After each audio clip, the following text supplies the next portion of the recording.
Come to face master கம்மி ஆரத்தி பார்க்க போகிறோம்னா 6 முன்னாள் அமைச்சர்கள் பார்த்தீங்கன்னா எடப்பாடி பழனிசாமி வீட்டில் சந்திப்பு நடந்தது எல்லாருக்குமே தெரியும்.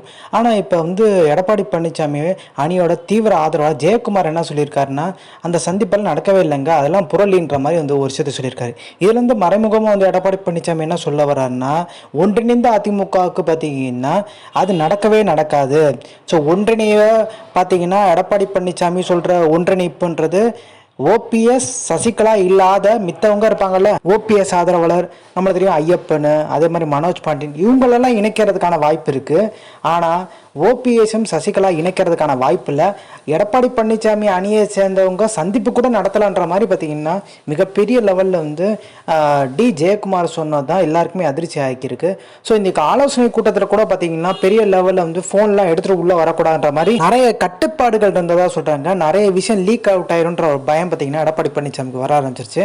அதே மாதிரி சசிகலா பார்த்தீங்கன்னா எடுக்க போவோம் அஸ்திரமே பார்த்தீங்கன்னா சசிகலாட்ட ஒரு சில ஆவணங்கள் இருக்கதா சொல்கிறாங்க எடப்பாடி பழனிசாமிக்கு எதிராக. ஸோ அந்த ஆவணங்களை பார்த்தீங்கன்னா அஸ்திரமா வைக்க போகிறதா தகவலியாக இருக்குது. இதனால் எடப்பாடி பழனிசாமி அரசியல் வாழ்க்கைக்கே ஒரு முட்டுப்புள்ளி ஆகிறதுக்கும் அதிகப்படியான வாய்ப்பு இருக்கதா சொல்கிறாங்க. அதனால தான் பார்த்தீங்கன்னா வேலுமணி ஒரு விஷயத்தையும் சொல்லியிருக்காராம் எடப்பாடி பழனிசாமிகிட்ட. இவ்வளவு நாள் பார்த்தீங்கன்னா ஒன்றிணைக்கல, நான் முன்னாடியே ஓபிஎஸை கட்சி விட்டு நீக்க வேணாம்னு சொன்னேன், அது கேட்கல நீங்கள். ஸோ இப்பயாச்சும் ஒன்றிணைந்து செயல்படலான்றேன், அதையும் மறுக்கிறீங்க. மிகப்பெரிய லெவலில் அதிமுக தோல்வியை தான் சந்திக்கும். டிசம்பருக்குள்ளே பார்த்தீங்கன்னா எடப்பாடி பழனிசாமி ஒன்றிணைந்த அதிமுக உருவாக்கலாத பட்சத்தில் கண்டிப்பாக திருப்பியும் திமுக தான் ஆட்சிக்கு வர்றதுக்கான வாய்ப்பு இருக்குன்னு சொல்கிறாங்க. இது தவிர்த்து பாஜக பார்த்தீங்கன்னா ஒரு முடிவு சொல்கிறாங்க, எடப்பாடி இல்லாத அதிமுக உருவாக்கிருங்க. ஸோ அதிமுக அப்படி உருவாயிருச்சுன்னா பாஜக ரெண்டுமே கூட்டணியில் இணைஞ்சிரும்.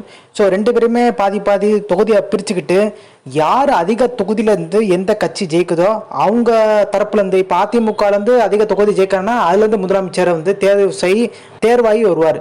இதே பிஜேபியில் பார்த்தீங்கன்னா அதிக இடங்கள் ஜெயிச்சிட்டாங்க அதிமுகவோடனா அங்கேருந்து ஒரு முதலமைச்சர் வேட்பாளராக பார்த்தீங்கன்னா நாற்காலிகிறது அமரதுக்கான வாய்ப்புகள் இருக்கு. இதுதான் டீலிங் முடிஞ்சிருக்கதா சொல்றாங்க. எடப்பாடி இல்லாத அதிமுக உருவாயிருமான்னு கேட்டீங்கன்னா இப்போ அந்த நிலைமைக்கு போயிடும் போல. எல்லாருமே சமாதானப்படுத்தி பார்த்தாங்க எடப்பாடி பழனிசாமியை, பட் அசரவே இல்லை.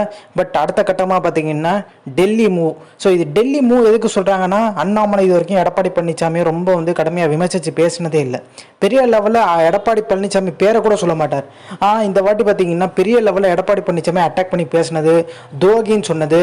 ஸோ நல்லாவே இது பச்சை கொடி டெல்லி காமிச்சிட்டாங்கன்றதை. ஸோ இந்த இன்ஃபர்மேஷன் பிடிச்சா like, share, subscribe. Thanks for வாட்சிங் திஸ் வீடியோ.